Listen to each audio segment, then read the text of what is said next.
Hi everyone, I'm Stephen Burgess, the designer on the Last Campfire, and I'd like to show you an Xbox One exclusive of a couple of moments taken from the first minutes of the game. Our story begins in the dark, in a hopeless place, where a lost ember sleeps. This is really exciting for me actually. We've been working on this game for a few years, and it's really nice to be able to show other people what we're working on.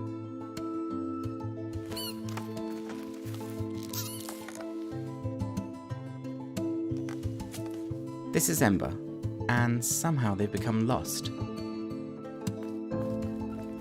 Ember ran without hesitation.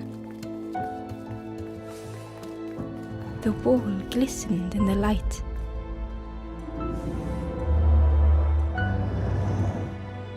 The painting glowed, reacting to Ember's presence.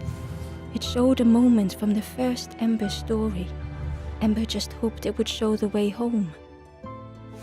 What you're seeing now is the narrator. She follows you through the game and fills out some of the backstory as you're travelling and reacts to your actions. It was a relief to find someone else, though the stranger was deathly still. Hopefully you can see that the world looks quite charming, but you'll feel that there's a real undercurrent of darkness. That's what we're trying to get across. Ember froze, almost too frightened to look away, when they noticed a small satchel. I think this kind of charming dark fantasy is something you don't really see that often in games. I really love this moment with Ember. It's the first time Ember's seen a skeleton. Despite that, Ember's first thought is empathy. A little touch on the shoulder to say sorry and pay respect. The satchel felt heavy. Ember looked inside. Inside was a gold statue moulded in the likeness of the first Ember. On the floor was the symbol of a campfire. We've taken a lot of different inspirations for making the game, illustrated books and movies like The Dark Crystal or Labyrinth. Something about the door felt wrong. And we really wanted to tell a story that would fit in that style, and just like those stories, there's hints that as you play, this won't always be a happy tale.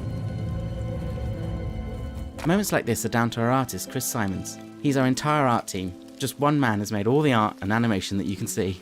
Ember departed, thinking only of the stranger, now left in the dark. He's put so many beautiful little touches and moments in. I think people really enjoy just taking in all the scenery as they're wandering around. The stairway led to an unfamiliar forest. If the stories of the first Ember were true, a path through the forest would lead to the campfire. Sometimes I'm playing a new build, and I'm used to seeing this white box layout and I've taken it back. He's transformed it completely with so much love. The flame called out to Ember. Ember tried to listen.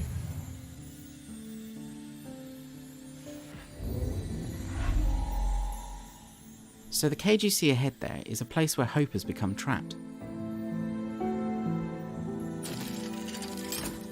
The flame was almost within reach. We wanted the interactions to feel really tactile. You don't just press a button, you're pulling on a lever or tugging at the chain. The flame spoke and Ember listened. This tactile feel becomes really important and a big part of the game later on.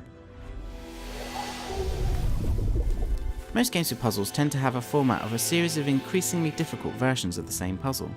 But for Campfire, we were trying to make it so that each puzzle you encounter feels new or has a unique twist. It's almost like a smorgasbord of all different types of logic puzzles. Like here as you step out into the forest for the first time. It's a welcome relief to be outside, but then you kind of realise that this forest still might not be safe. And I think they're just understanding that this place they're trapped in is a dangerous one and they might never escape. Finding and rekindling hope is actually one of the big themes at the heart of the game.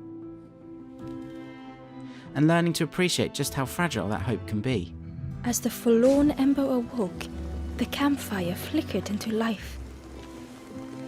Well, thanks for watching, and I hope you enjoyed this sneak peek.